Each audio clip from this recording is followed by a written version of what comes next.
My name is Kate Neville. I'm a senior at Grand Valley in the nursing program. I'll graduate this April 2018.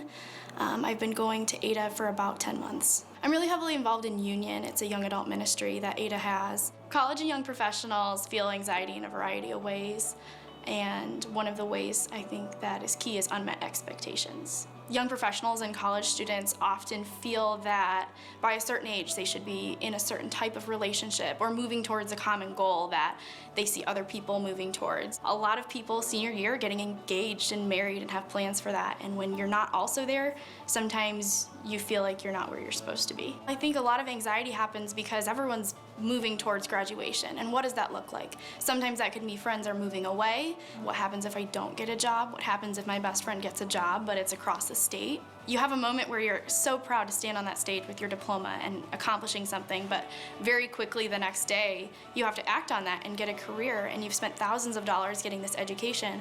What happens if you are in the career that you love, but that career isn't paying off your loans? That career isn't paying off the debt you've accumulated? Unfortunately, I think anxiety manifests itself a lot of times in poor habits. People my age, maybe we're in senior year of college, maybe we're just out of college, and we resort to, drinking on the weekends, hanging out with friends, and it's this constant striving that is exhausting. And that's what anxiety looks like. Whether you choose to drink to not feel or retreat into other avenues of coping, isolating yourself or not giving yourself time alone, anxiety just looks like someone who's continually trying to strive and never ever reaching that goal. It's hard to find peace in a culture of anxiety. Well, good morning. Just want to welcome you. Brand new series this weekend. And for those of you that worship from our other campuses, follow us online if you're home with someone sick in your family or on the road. I'm just so thrilled that we get to begin this study this weekend, Finding Peace in a Culture of Anxiety. And I want to begin with an exercise. I need you to participate. So if you have a piece of paper or pen, something you can write on, I need you to get that right now. And if you don't have anything to write with, and yet on your cell phone, you've got like a memo pad on your cell phone, that's legal to use your cell phone or an iPad to write this down. And so it's just an exercise. We've just come off of Thanksgiving week, and so what I'd like you to do is just going to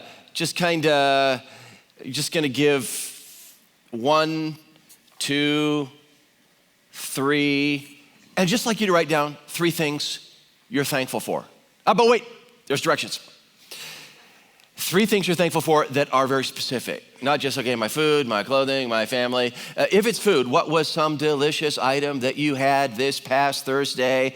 Pumpkin pie with whipped cream. If it's clothing, thankful for clothing. Yeah, but how about that down jacket or that pair of boots that you dig out of the closet this time of year? And rather than just family, do you have a specific interaction? I don't know. You're able to see a grandmother on Thanksgiving Day, or wrestle with a nephew, or read to a nephew or niece, or something like that. So you understand what I'm saying? Instead of these broad categories, I'm thankful for my house and my family and my food, be very specific items. And Andy will throw down some background music. You have about 30 seconds. Go.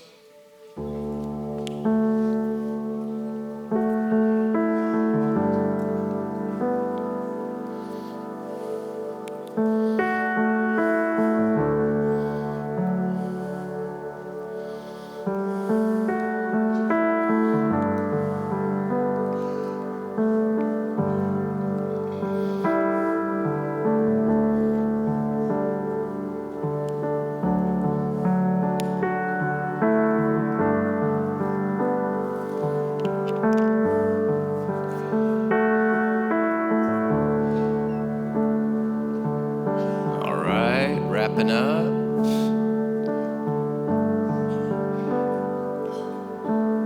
All right, now I want you to look at those 3 things, or think of those 3 things if you weren't writing, but if you came up, and I want you to do this. I want you to turn those 3 things kind of into just a little short prayer that you read in your mind. It's kind of like, okay, dear Lord, thank you for, and then read those 3 items you wrote down. Give that a shot.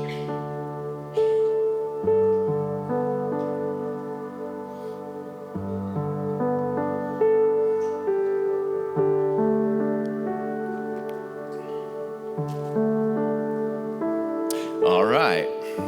You have just participated in a powerful experience that has the potential to combat anxiety in your life. I would like to suggest to you throughout the course of our conversation today that there is something about thanksgiving.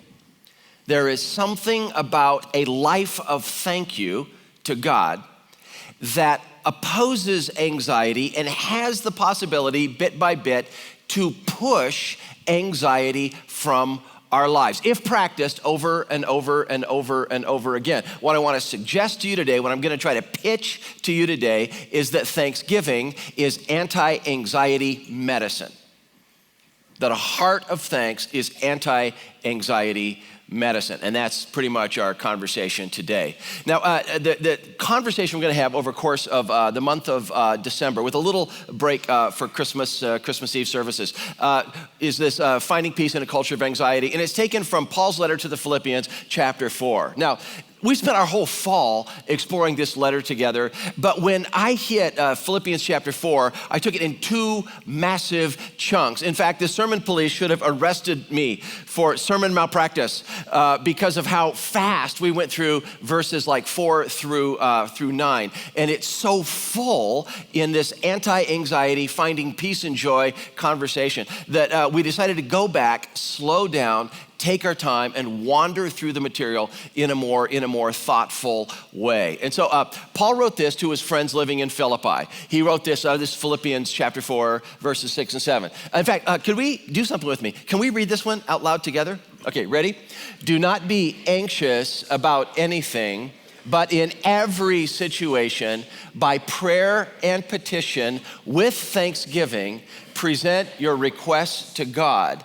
And the peace of God, which transcends all understanding, will guard your hearts and your minds in Christ Jesus. Now, those words were written, do not be anxious about anything. Just remember, those words were written by an inmate awaiting trial, written to friends who are experiencing a taste of persecution and also real financial hardship, real life situation on the part of the writer and on the part of the people that received the letter. And he says, don't be anxious about anything, but instead of that, with your prayers and petitions, with thanksgiving, listen, present your requests to God. And then this peace of God, it is gonna like post a guard, like a security guard over your heart and over your mind. What Paul seems to be suggesting here is that through prayer, peace replaces anxiety, all right? And we'll be spending more time on this concept through prayer. Peace replaces anxiety 2 weekends from now. But today, I just want to focus on two words. So if we could zero in on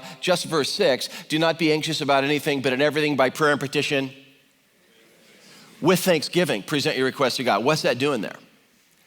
Because that verse makes absolute sense without those two words.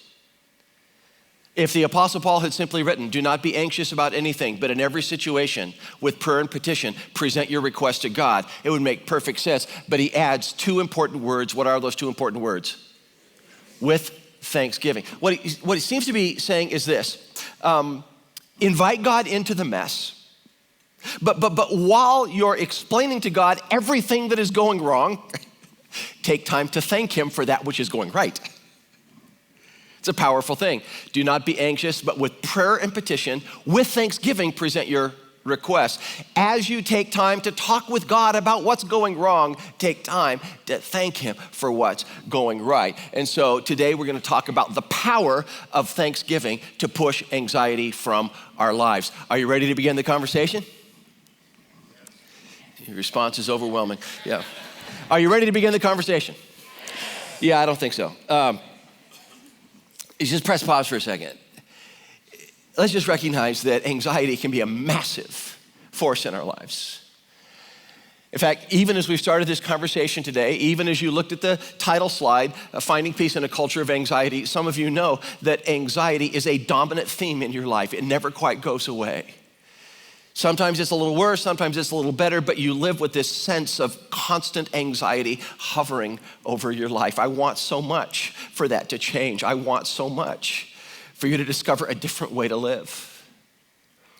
And there are those of us that don't live with constant, suffocating, crippling anxiety, but we have what I would call situational anxiety. You know what I'm talking about here?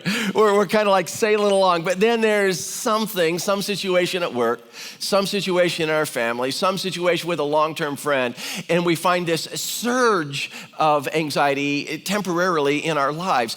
Even that type of anxiety, what would it look like, even in that situation, with our health, with our money, work, relationships, family? What would it look like to experience more joy, more peace, and less anxiety in those situations?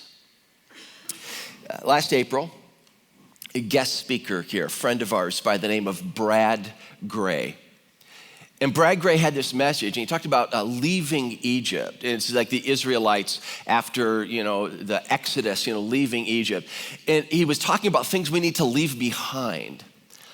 And that weekend, we had cards available, and we asked people, just write down something that you need to leave behind, a pattern, a behavior that you need to break away from. And so it was last April when we collected all those cards that we put them in order according to frequency, and we got this wonderful window into the hearts of the people of Ada Bible Church and the things that we desire to break away from. Number 3 on the list, quantitatively, was this: overspending, debt, and accumulating. I just need to get out of this spending debt, more and more buying trap. That was number 3. Number 2 was this. Number 2 was anger and resentment. That person hurt me. I got to let that go. I've got to get away from this, raging temper. So number 3 had the money issue. Number 2, anger and resentment. And he guesses on what number 1's going to be. Yeah, here we go.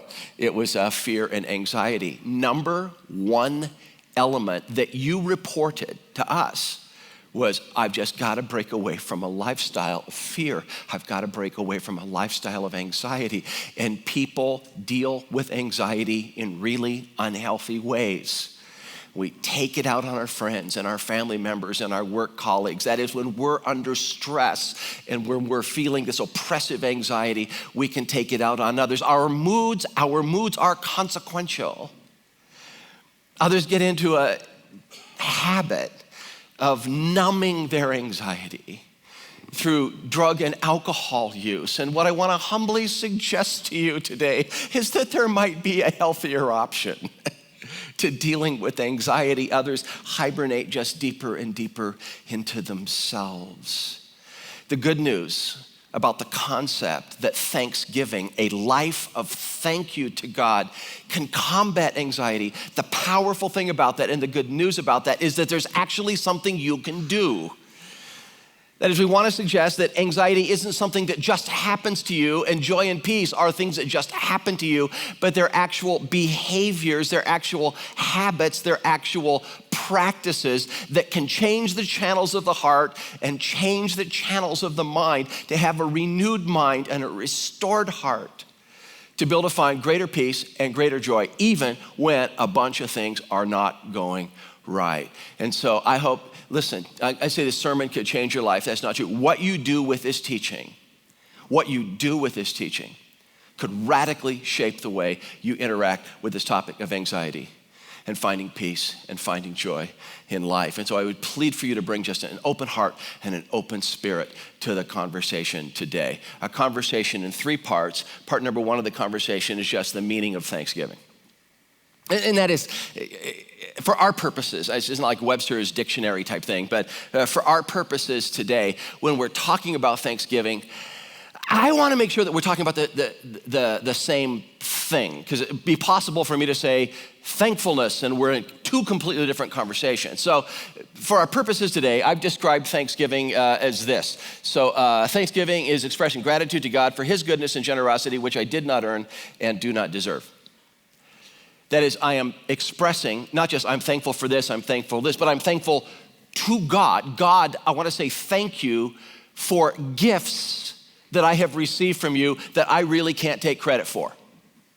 Now, that's what I mean by Thanksgiving. Now, there's a different type of Thanksgiving where a person can say, I'm very thankful that I worked really, really hard and I earned this job and I worked hard at this job and I saved my money and I bought this and I'm enjoying it now. But that might be different than expressing gratitude to God for the gifts that he that he gives. So for our purposes, thanksgiving expresses gratitude to God for his goodness and generosity, which I did not earn and do not deserve. And the reason I mention that is because while I was prepping for this teaching this weekend, there was a prayer that came to mind that we have written out in the Bible, where there's a guy that prays, God, I thank you. And yet when you really boil down that prayer, he's really not thanking God at all. It's more a list of his moral achievements. And Jesus, it's a story Jesus told. Jesus said, look, these two guys went to the temple in order to pray. So it's Jerusalem, it's the temple of Jerusalem. And one guy's a Pharisee, which was like the rule-keeping type. And the other guy was a tax collector, which in first century Israel was little more than legalized extortion with the backing of the Roman Empire. And so you get this rule keeper and this dirtbag, and they go to the temple and they both offer prayers to God. And the tax collector, it says that his head is down, he doesn't even look up to heaven, he's kind of pounding on himself, and he says, God, have mercy on me. I've messed so much up. I've hurt so many people. God, have mercy. That's one of the prayers. The other prayer is a prayer of thanks, and it goes like this: God, I what? I thank you. This is a prayer of thanksgiving. I thank you that I'm not like other people. Robbers, evildoers, or adulterers, or even like that slime bag tax collector over there. I fast twice a week and I give a tenth of all I get. His prayer of thanks is basically, this is what I don't do and this is what I do. All right? What he's saying here is, I think the tone of the prayer, you look at he says, I thank you that I don't rip people off, and I've never cheated on my wife, and I'm not like that guy over there that takes people's money. I fast twice a week. A good Pharisee, all day Monday, all day Thursday. It was like sun up to sundown, going without food. And he carves off 10% of his income to give away. And I go, this really isn't expressing thanks to God for his gratitude. This is more a list of his moral achievements. And so just in tone, it's self-centered, it's self-focused, and it's self-righteous. And what he's really praying is this: God, I think you should be thanking me.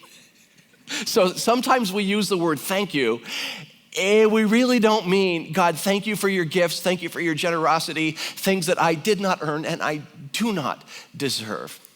And so just for our purposes today, we're talking about the meaning of thankfulness or the meaning of thanksgiving.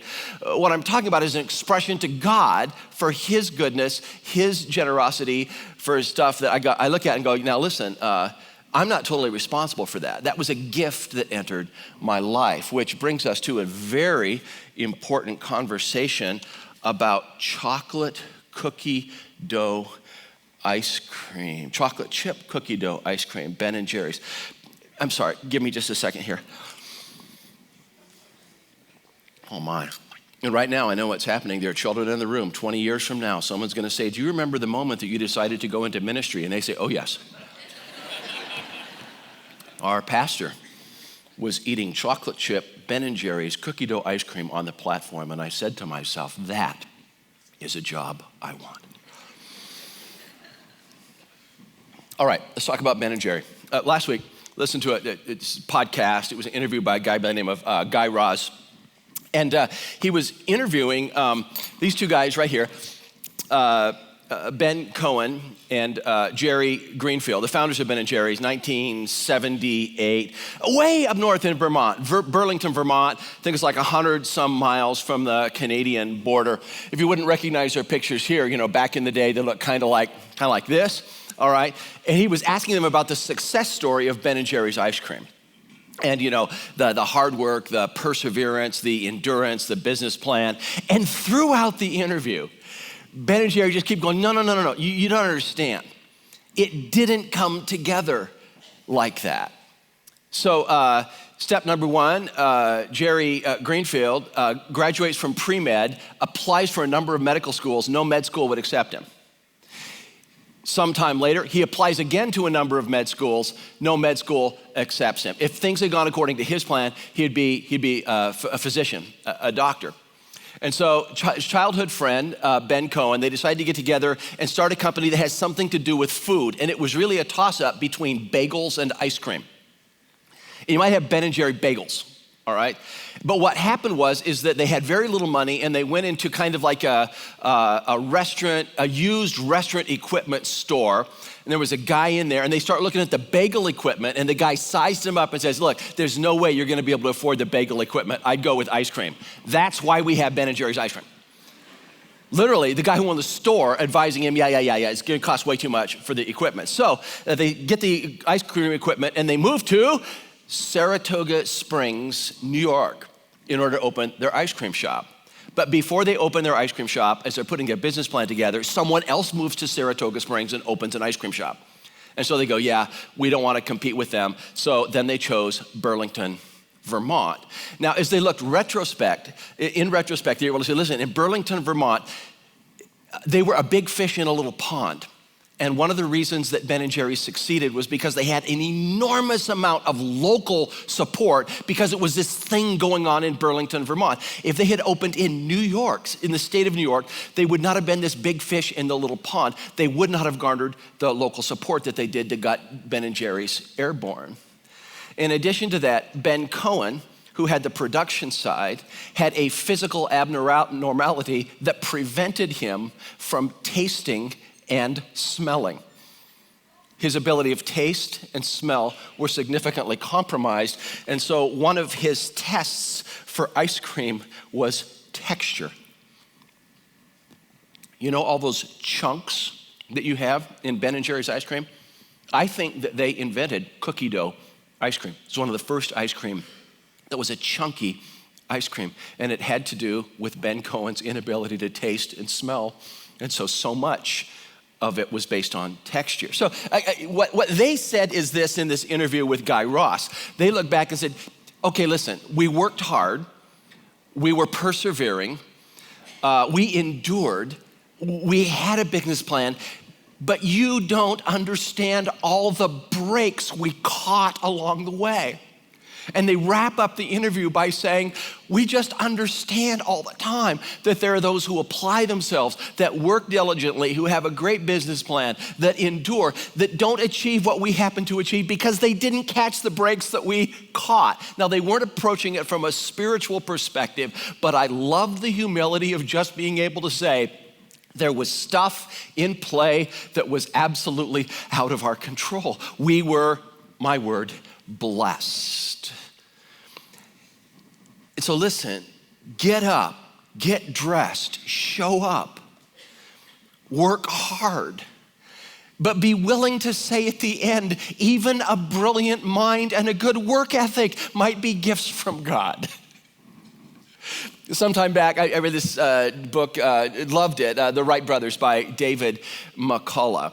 And so in the Wright brothers, the first human beings to discover the laws of airborne flight and therefore to build the first vehicle for controlled flight. I mean, they were like hot air balloons before that, they're kind of victims to the wind, but the first vehicles for controlled flight. Now, genius class guys worked their tails off to design the first aircraft. But you open to the opening pages of David McCullough's Wright Brothers, and there's this quote by Wilbur Wright, where Wilbur Wright says this. He says, if I were giving a young man advice on how he might succeed in life, I would say, pick a good father and mother and begin life in Ohio.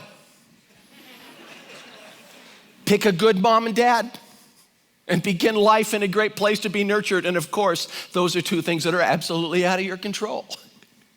We get to choose a bunch of stuff in life. We don't get to choose our parents. And Wilbur and Orville Wright had parents that let them tinker constantly to rip stuff apart and to try to put it back together.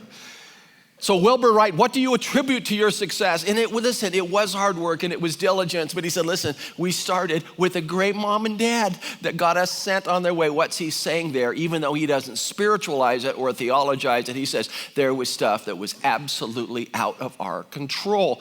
And so when I say, write down 3 things and saying, God, thank you for this. God, thank you for this. God, thank you for this. Attempt to identify things where you can say, listen, I can't take credit for all of that. Not only is life a gift, but there are these gifts that come along the way that I have to recognize I can't take credit for all of that. So I say, I thank God for the wonderful cup of dark roast coffee I have in my kitchen in the morning. Oh, well, listen, I got a job and I bought the coffee beans and I made it. Yeah, but coffee beans don't grow in Michigan.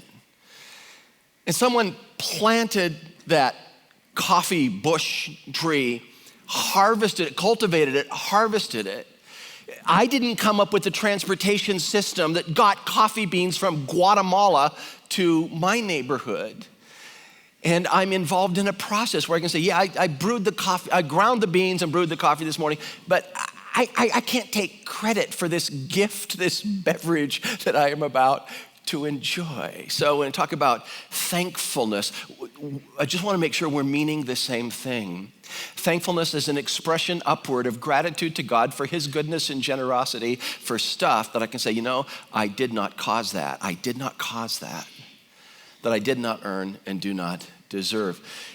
And some of you are looking back at this list and going like, okay, Jeff, now time out. It's not just a thankfulness conversation, it's an anxiety conversation. You're telling me that if I write down 3 things I'm grateful for, that will drive anxiety from my life? No, it won't. I don't know, it might, but it probably won't. My guess is it probably won't. Because it's not what we do once that makes the biggest difference long term. It's what we're willing to do again and again and again and again and again. See, this is a life of thank you, not an instance of thank you. So this is the second part of our conversation, which I just called the habit of thanksgiving. And by habit, I mean not that just one time, okay, God, thanks for this, thanks for this, done. Sorry, Jeff, anxiety did not leave my life just now. What I want to focus on is that which you do again and again and again and again and again. The habit, a practice. No, Jeff, Thanksgiving is something that you feel. No, often behavior precedes emotions. Behavior often precedes emotions. Give thanks for these things and then let your heart follow. Let your heart respond. Now, I just want to go back to the verse and point out just something technical here, which I think might be important. Paul writes to his friends in Philippi, do not be anxious about anything, but in every situation by prayer and petition with thanksgiving, what? 3 words, what? Present your requests to God. And then in the next verse he would say, and the peace of God that is mind-blowing will post a guard over your heart and your mind. That present your requests, this is technical, but it is, when Paul was writing it was the Greek present tense, which is just kind of this continual action type thing.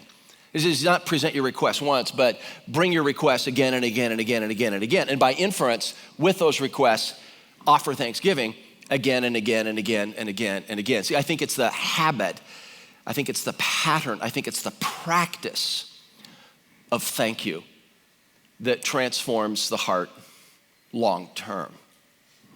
Now, I've mentioned this at least 2 or 3 times before, but it's been a discipline that I adopted years and years back, and so I really need to mention it in this conversation. And it's just, I keep a journal. I don't journal every day, but most weeks, like 5 to 6 days a week. And years ago, I don't know, maybe 7 or 8 years back, I started this practice of every day writing down in my journal 3 things that I'm grateful for that day. And I'm gonna just read you some of the things, going back a couple weeks. Be prepared to be underwhelmed. These are not massive. Some of them are little, and so I'm just gonna pick and choose some of these here. A bagel toasted with ham and cream cheese for breakfast. John speaking last Sunday. It was when John Dixon was here. Couple more things. Granola just out of the oven for breakfast. A good night's sleep. Completing of the Philippians series, a good series, I believe. Early morning winter walk on a bike trail. For the red cardinal in the backyard. This was Thanksgiving Day. For a Thursday morning without work, awakening to a day of football fun and family. Thanks for today. This is the next day looking back. For time with my brothers, for a coffee shop 2 miles from my door, for a walk with Chris, this would have been Friday. Temperatures in the low 50s, great fall walk. None of those are astounding or life-changing, but just over and over and over reflecting and saying, okay, 3 unique 3 unique things I'm grateful for today. 3 unique things I'm grateful for today. 3 unique things I'm grateful for today. Thank you, God. Thank you, God. Thank you, God. I did that. I started that practice. I did not start that practice because I am a grateful person. I started that practice because I started to detect undercurrents of ingratitude. I started that practice because I found myself going through my week being kind of demanding, seeing things that were not in place, while believing in my head that there were these thousands of God's blessings that were zipping by. And I thought, what if I just reach out and grab 3 of them and identify 3 of them as a reminder that I am bombarded by God's goodness? I started that practice not because I am a thankful person. I started that practice because I was not convinced that I was becoming a thankful person, and I was concerned about the old guy that I was going to be.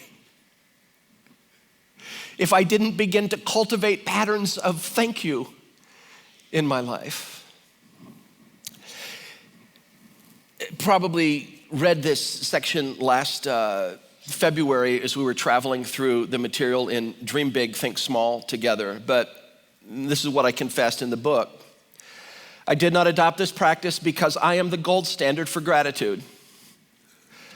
I itemize these expressions of grace because I am fearful of taking things for granted.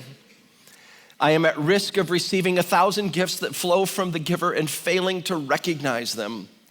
I journal my gratitude in an attempt to rescue my soul from the onslaught of anxiety, complaint, and envy. I journal my gratitude because of the man I desire to become. That one statement, I journal my gratitude in an attempt to rescue my soul from the onslaught of anxiety, complaint, and envy. Let's go there. What is it that this life of thanksgiving, when done over and over and over, a life of thank you to God, what is it that it pushes out? So the last conversation, third conversation, is just the power of thankfulness. The power of thankfulness. And that this right here is where we drive down into what a life of repeated thankfulness, what it can actually accomplish in our lives when practiced over and over and over and over and over again. So those 3 words that I wrote about in the book, I said the onslaught. They combat the onslaught of, I had their complaint, anxiety, and envy. So just this idea, Thanksgiving pushes out complaint, anxiety, and envy. Now, my belief is that good movement in your life pushes out bad movement. And bad movement in your life pushes out good movement.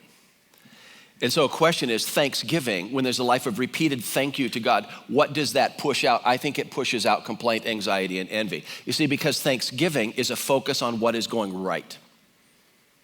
Thanksgiving is a focus on the gifts we receive, what is going right. My friends, complaint is a focus on what is going wrong. Anxiety is a focus on what might go wrong, and envy is a focus on what is going right for everybody else. Envy is the wounded voice that whispers, why them and not me? Why them and not me? A life of thank you recognizes day after day after day, it's me, it's me, it's me. I receive God's gifts by the hundreds. And in this way, thanksgiving, a focus, an obsession with the gifts that God gives, drives out, slowly but surely, a spirit of complaint, a spirit of anxiety, a spirit of envy. Complaint, a focus on what's wrong. Anxiety, a focus on what might go wrong. Envy, a focus on what is going right for everybody else. So I started that discipline years ago, right? Years ago. I'm guessing, maybe it's longer, but I'm guessing 7 or 8 years ago. God, I'm thankful for this, I'm thankful for this, I'm thankful for this. And about 2 years ago, I ran into a sociological study that confirmed the power of something that I had stumbled upon and been practicing for years. And the guy's name, if you're an obsessive note taker, you might want to write this down. His name is Shawn Achor. I think it's Achor, Shawn Achor. And he did this TED Talk about 12 minutes long, did different places, but there's one version of the TED Talk that has over 2 million views. And Sean Aker talks about the happiness advantage. And what Sean Aker does as a sociologist with all of these studies that have been done from the vantage point of a social scientist, what he suggests is this, that we have had a flawed model in the past that looked like this. Work very hard so that you can succeed, and once you succeed, then you will be happy. Good formula. Work hard, success, happiness. And he said that is radically flawed.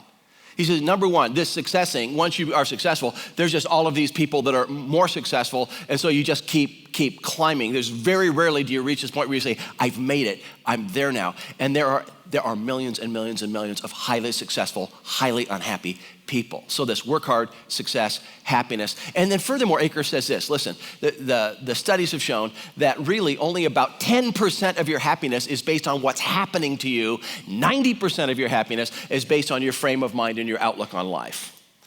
And so this work hard, success, happiness, he says maybe 10% of your happiness might be based on that. So what he proposes is something called the happiness advantage, which he says instead of hard work, success, happiness, he says find happiness first.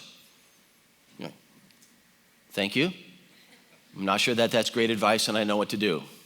Be happy. So he breaks it down into 5 practices. And when I saw this, understand that I had been every day thanking God for 3 things out of the gate, and then I found it in this study. These are based on different studies that have been done. First of all, he says, awaken every day and write down 3 things for which you're grateful. I got that one done.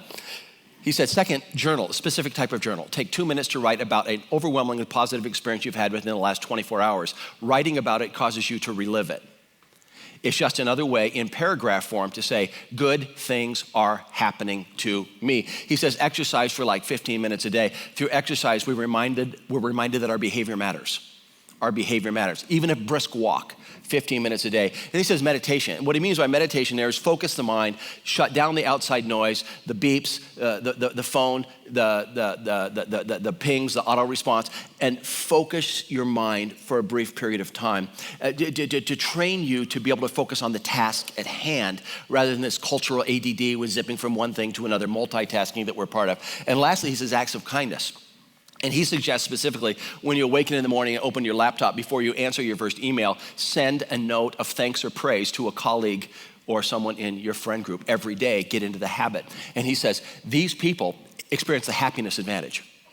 The advantage of that is they're more likely to be hired faster, they're more likely to be advanced faster, simply because they go through life as positive, happy people. So it's not happiness last after success, happiness before business success or whatever kind of success we would look at. And I look at sociological studies like that and I just go, something, every once in a while we just do the science behind it and we figure out, it just reminds us that of the people God created us to be. I think we're created to give thanks to God. I think we're created to remember that our behavior has consequences. I think we're created to humbly serve the people around us. And I think that what Sean Aker has stumbled upon in these studies is just a confirmation of how God wired us, the lives that God created us to live. But again, he's saying there are practices, there are behaviors, there are habits of the heart that retrain us in how we view the world around us. And one of those, number 1 on his list, was write down 3 things you're grateful for every day. It's a powerful, powerful thing. It's not just powerful for you, it's powerful for the people you serve. Some of you need to seize this. And you need to, I didn't really need this today, but I know somebody who does. What's it like to sit down with a friend, someone in your small group, someone you mentor, someone you lead, who is absolutely overwhelmed by life and has begun to believe everything bad happens all the time, and you need to put your foot in the door and say, no, it doesn't, and challenge them. Let's get a legal pad and let's just write down everything you can possibly think of from your life that you're grateful for, and let's do it. Now, listen, I'm telling you, those of you who have the privilege, honor, and responsibility of working with our middle schoolers and high schoolers, and you run into an 8th grader or a junior in high school that is absolutely defeated in life and things are going badly, and they are, the exercise of let's do something, let's sit down and let's write down every single gift that you've received from God. Let's write down everything you can be grateful for. This can be a powerful experience in your women's group, in your men's group, with someone at work, walking somebody else through this. It doesn't make the problems go away. It can recast the problems into their proper perspective. This is a challenging experience, but as we travel through this challenging experience, let's just say God is with us. Over the years, as I've had opportunity to give brief encouragement or to pray over people going through challenging periods of time, a standard part of my prayer is that God, in this tragedy, in this grief, in this challenge, may they experience your goodness in 100 unexpected ways. Open your hands to release the pain to God. Keep your hands open to receive 100 unexpected gestures of his goodness and kindness. This can be a great personal exercise. It can also be a wonderful exercise to walk somebody else through, and that's exactly what Eric did. A couple years ago, I think it was like January or February 2 years ago, I was speaking to a nonprofit group in Grand Rapids. It's kind of like their annual time of kind of recalibrating their hearts and focus before they charged into their year. And I was speaking on this topic of gratitude and my gratitude exercise and how gratitude can reshape the heart and turn us into thankful people over time and drive out complaint and drive out anxiety and drive out envy. And as I was wrapping up, there was a guy by the name of Eric, and Eric shared this story. His father in his 70s was in the hospital suffering from pancreatic cancer, bladder cancer, and because of some of the meds he was taking, it gave him the symptoms of tuberculosis and was in an isolation ward. I just want to suggest to you that this is a pretty crummy day. A pretty awful experience. Pancreatic cancer, bladder cancer, and the symptoms of tuberculosis. And this guy, Eric, said that he felt led by God to visit his father and to read to his father Philippians chapter 4, verses 6 and 7. Do not be anxious about anything, but in every situation, with prayer and petition, with thanksgiving, present your request to God, and the peace of God can descend upon your life. He wanted his dad to know peace in this isolation ward, and so he focused with his dad on 2 words, with thanksgiving, and said, Dad, I think you need to write down everything you're grateful for. And he was pretty sure his dad would say, and what exactly do I have to be thankful for? But when he presented the legal pad to his dad said, and what exactly do I have to be thankful for? And Eric leaves, and his dad started, and he filled page 1, and he filled page 2, and he filled page 3. And the last thing he wrote down on page 3 was being thankful for the isolation room that he was in. And because of that, the room could not be crowded. Often medical personnel walked in one at a time, and he was able to talk with them about their lives, and he was able to share part of his faith journey with them. His dad recovered. Now he's 84 years old and is still living. The moral of the story isn't give thanks to God and your cancer will go away. What I want to suggest is that when you open your heart to giving thanks and itemizing God's goodness, it can transform your heart and it can transform your spirit, and deep anxiety might begin to exit as gratitude invades the space. These are incompatible roommates, and one will inevitably push the other one out. An exercise for a handful of you today. If this is a season of life where you have been body slammed, I challenge you, and I mean today, to find a quiet space with a cup of coffee that you did not earn and do not deserve, and just begin to write down, gracious God, I give thanks. I give thanks for this, and I give thanks for this, and I give thanks for this. I just want to challenge you, those of you that are going through a season in life where you've been body slammed. I want to challenge you to practice what Eric's dad practiced and see if peace doesn't show up at the window, and to begin to hunt for the door of your heart. Others, I just think that this is a great practice here, this 1, 2, 3, dear Lord, thank you for. Not if we do it once, but if it's a practice, if it's a pattern, if it's a habit. Well, I'm not feeling very thankful. No. Don't wait till you feel. Just begin to offer thanks. Let your heart follow. You might find over an extended period of time that this begins to work in retraining the channels of your heart and mind. And so this is my specific challenge. We started out our day together and we started out our conversation just by saying, list 3 unique things, very specific things that you're grateful for. My challenge to you is this: do that for 21 consecutive days. It will take a couple minutes. But for 3 weeks, this is my week. This is my challenge. It's a 21-day challenge. We'll just absorb a couple minutes of your day for 21 consecutive days, but for 3 weeks, I plead with you to accept this challenge and just day after day after day for 21 days to begin to scan your life for gestures of God's goodness and gestures of God's generosity. Things that you can look at and go, listen, I can't take full credit for that. I can't take full credit for that. Life is a gift, but I'm receiving gifts and I'm receiving them constantly, 21 days in a row. And you say, Jeff, that's it, and that's a way to defeat anxiety. This is part of it. Can you grab this card? You should have received one of those. We had these available at each campus today. On one side, it just says the Finding Peace in a Culture of Anxiety.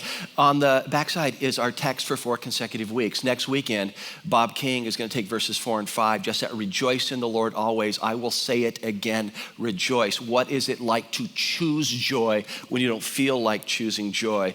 2 weekends from now, the verses 6 and 7. How is it that through prayer, peace can replace anxiety? 3 weekends from now, that verses 8 and 9, just think about what you think about. Finally, brothers and sisters, whatever is true, noble, right, whatever is pure, whatever is lovely, admirable, excellent, praiseworthy, think about that stuff. What's it like to control a wandering mind and to think about what we think about? This is a journey of several weeks where we get to explore the conversation of more joy and less anxiety. I'm telling you, pushing into Christmas, I can't imagine the number of us that would say, Jeff, that's it.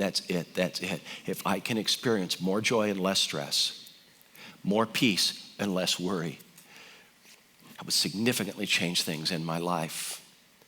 And so today I invite you to the 21-day challenge, 3 items you're grateful for 3 consecutive weeks. But I also invite you back to the series, and I ask that our gracious God would work deeply into our lives that we might begin to live in concert with the way he created us to live. Let me ask you to stand, and I'll give thanks for us today.